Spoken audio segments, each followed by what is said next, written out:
ആകാശവാണി. നമസ്കാരം. പ്രത്യേക വാർത്താ ബുള്ളറ്റിൻ വായിക്കുന്നത് നരേന്ദ്രമോഹൻ. പാവപ്പെട്ടവർ, സ്ത്രീകൾ, യുവജനങ്ങൾ, കർഷകർ എന്നീ വിഭാഗങ്ങളുടെ ക്ഷേമത്തിനാണ് സർക്കാർ മുൻഗണന നൽകുന്നതെന്ന് ഇടക്കാല ബജറ്റ് അവതരിപ്പിച്ച് കേന്ദ്ര ധനമന്ത്രി നിർമ്മല സീതാരാമൻ പറഞ്ഞു. ഇവരുടെ മുന്നേറ്റത്തിലൂടെ രാജ്യത്തിന്റെ വികസനം സാധ്യമാക്കുകയാണ് ലക്ഷ്യം. കഴിഞ്ഞ 10 വർഷം കൊണ്ട് 25 കോടി ജനങ്ങളെ ദാരിദ്ര്യമുക്തരാക്കാൻ കഴിഞ്ഞതായും ധനമന്ത്രി വ്യക്തമാക്കി. 2047ഓടെ ഭാരതത്തെ വികസിത രാജ്യമാക്കി മാറ്റുക എന്ന ലക്ഷ്യത്തോടെ എല്ലാ വിഭാഗം ജനങ്ങളെയും ഉൾപ്പെടുത്തിക്കൊണ്ടുള്ള വികസനത്തിനാണ് സർക്കാർ പ്രാധാന്യം നൽകുന്നതെന്നും ശ്രീമതി സീതാരാമൻ പറഞ്ഞു. 2024-25 സാമ്പത്തിക വർഷത്തിൽ 47.66 ലക്ഷം കോടി രൂപ ചിലവ് പ്രതീക്ഷിക്കുന്ന ബജറ്റാണ് ധനമന്ത്രി ഇന്ന് പാർലമെന്റിൽ അവതരിപ്പിച്ചത്. 26.02 ലക്ഷം കോടി രൂപയുടെ നികുതി വരുമാനം, കടമെടുപ്പ്, ഇതര വരുമാനമായി 30.8 ലക്ഷം കോടി എന്നിവയും ബജറ്റ് പ്രതീക്ഷിക്കുന്നു. സംസ്ഥാനങ്ങൾക്ക് നൽകുന്ന 50 വർഷത്തെ പലിശരഹിത ആസ്തി വികസന വായ്പാ പദ്ധതി തുടരും. 1.3 ലക്ഷം കോടി രൂപയാണ് ഇതിനായി വകയിരുത്തിയിരിക്കുന്നത്. അടുത്ത സാമ്പത്തിക വർഷത്തെ ധനകമ്മി 5.1% നിജപ്പെടുത്താനും ബജറ്റ് വിഭാവനം ചെയ്യുന്നു.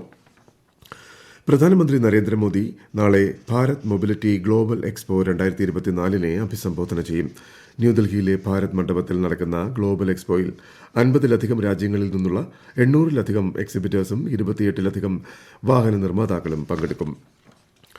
കേരളത്തിന്റെ ആവശ്യങ്ങളെയും താൽപര്യങ്ങളെയും അശേഷം പരിഗണിക്കാത്ത വിധത്തിലാണ് കേന്ദ്ര ബജറ്റ് രൂപപ്പെടുത്തിയിട്ടുള്ളതെന്ന് മുഖ്യമന്ത്രി പിണറായി വിജയൻ പറഞ്ഞു.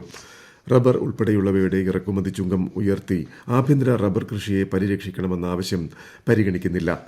കേരളത്തിന്റെ നെൽകൃഷി, കേരകൃഷി, സുഗന്ധവ്യഞ്ജന കൃഷി തുടങ്ങിയവയ്ക്ക് പ്രത്യേക പരിഗണന കിട്ടിയിട്ടില്ലെന്നും മുഖ്യമന്ത്രി ആരോപിച്ചു. രാജ്യത്തെ യാഥാർത്ഥ്യങ്ങൾ വിസ്മരിക്കുകയും കോർപ്പറേറ്റ് താൽപര്യങ്ങൾക്ക് മുൻഗണന നൽകുന്നതുമാണ് ഇടക്കാല ബജറ്റെന്ന് പ്രതിപക്ഷ നേതാവ് വി ഡി സതീശൻ പ്രതികരിച്ചു. കേന്ദ്ര ബജറ്റിൽ പഴയ കാര്യങ്ങൾ വീണ്ടും അവതരിപ്പിക്കുക മാത്രമാണ് ചെയ്തതെന്ന് സംസ്ഥാന ധനമന്ത്രി കെ എൻ ബാലഗോപാൽ കുറ്റപ്പെടുത്തി. പുതിയ കേന്ദ്ര ബജറ്റിൽ സംസ്ഥാനങ്ങൾക്ക് കൂടുതൽ തുക വകയിരുത്തിയതിനാൽ ആനുപാതികമായ നേട്ടം കേരളത്തിനുണ്ടാകുമെന്ന് BJP സംസ്ഥാന അധ്യക്ഷൻ കെ സുരേന്ദ്രൻ പറഞ്ഞു.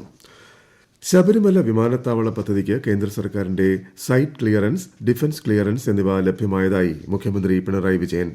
നിയമസഭയിൽ KU ജനീഷ് കുമാറിന്റെ ശ്രദ്ധ ക്ഷണിക്കലിന് മറുപടി നൽകുകയായിരുന്നു മുഖ്യമന്ത്രി. സുരക്ഷാ ക്ലിയറൻസിനുള്ള അപേക്ഷ ആഭ്യന്തര മന്ത്രാലയത്തിന്റെ പരിഗണനയിലാണെന്നും മുഖ്യമന്ത്രി അറിയിച്ചു.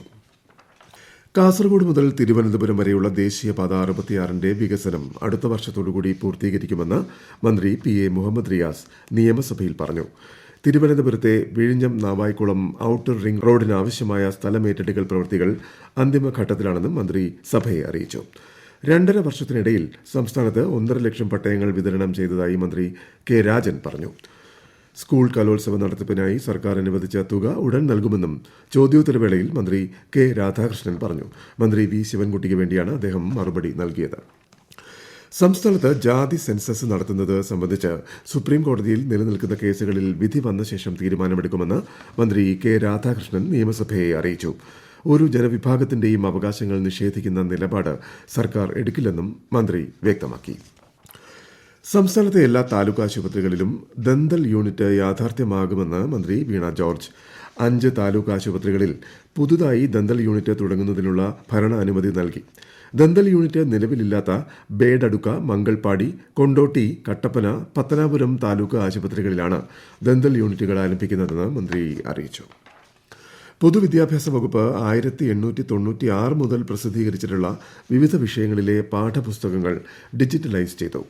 1250ലധികം പാഠപുസ്തകങ്ങളിലെ 1,50,000 പേജുകളാണ് ഇതിനോടകം ഡിജിറ്റലൈസ് ചെയ്തത്.